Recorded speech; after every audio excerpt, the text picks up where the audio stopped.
صحیح مسلم کی روایت ہے 430 رسول اللہ صلی اللہ علیہ وسلم نے فرمایا ما لی اراکم رافعی ایدیکم کأنہا اذناب خیل شمس اسکنوا فی الصلاة.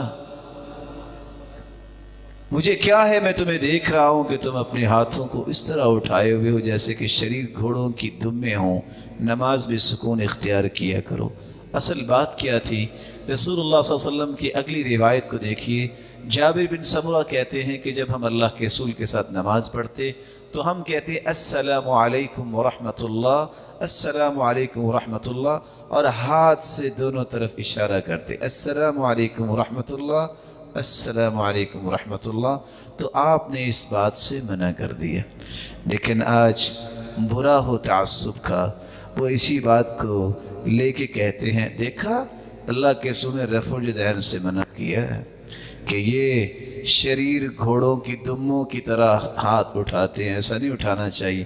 گھوڑا تو دیکھا ہوا نا، کبھی کو دیکھا گھوڑا جس کی دم اوپر نیچے کوائی ہو کہ دائیں بائیں مارتا ہے؟ بولیں شاید بھائی نئے گھوڑے آگے ہوں، ریسرچ کا دور ہے، جو ایسے بھی کرتے ہوں. جبکہ یہ بات کس پہ ہے کہ جب آپ سلام پھیرتے تو صحابہ کرام کہتے السلام علیکم ورحمۃ اللہ، السلام علیکم ورحمۃ اللہ. آپ صلی اللہ علیہ وسلم نے اس بات سے بھی منع کر دیا اور فرمایا ما شأنکم تشیرون بأیدیکم کأنہا اذناب خیل شمس اذا سلم احدکم فلیلتفت الى صاحبی ولا یؤمی بیدی. یہ بھی صحیح مسلم کی روایت ہے. جب تم میں سے کوئی سلام پھیرے تو اپنے بھائی کی طرف صرف دیکھے، یعنی اپنے چہرے کو موڑے، وہ سلام نہ کہے نہ ہاتھ کا اشارہ کرے.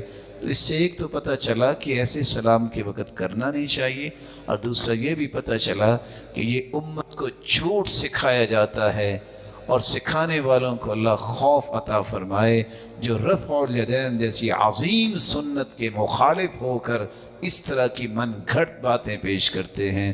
210 روایتیں رسول اللہ صلی اللہ علیہ وسلم سے رفع الیدین کی ثابت ہیں، حتیٰ کہ تلخیص الحبیر کی روایت ہے، اور یہ ساری روایتیں میں آپ کو دکھا چکا ہوں پروجیکٹر پہ کہ اللہ کے رسول کی بات کر رہے تھے صحابی. فما زالت تلک صلاۃ حتی لقی اللہ، زندگی کی آخری نماز بھی اللہ کے رسول نے رفع الیدین کے ساتھ پڑھی. جب سردیوں میں وائل ابن حجر مدینہ آئے ہیں آپ کی وفات کے 6 ماہ قبل، اور انہیں چادریں لی ہوئی تھی صحابہ نے، وَكَانُوا يَرْفَعُونَ أَيْدِيَهُمْ تَحْتَ أَرْضِيَتِهِمْ، صحابہ چادروں کے نیچے بھی اپنے ہاتھوں کو اٹھاتے تھے. اور مجھے یاد آیا ابو ذر رازی کا نام، 7 لاکھ حدیثوں کا حافظ. جب فوت ہوا ساتھیوں نے خواب دیکھی کہ ابو ذر رازی فرشتوں کو نماز پڑھا رہے ہیں. پوچھا کیسے؟ کہتے ہیں برفع الیدین فی الصلاۃ، میں نے زندگی میں رفع الیدین نہیں چھوڑی، اللہ نے یہ مجھے انعام دیا ہے. تو اللہ ہمیں ہر سنت کی حفاظت کی توفیق عطا فرمائے.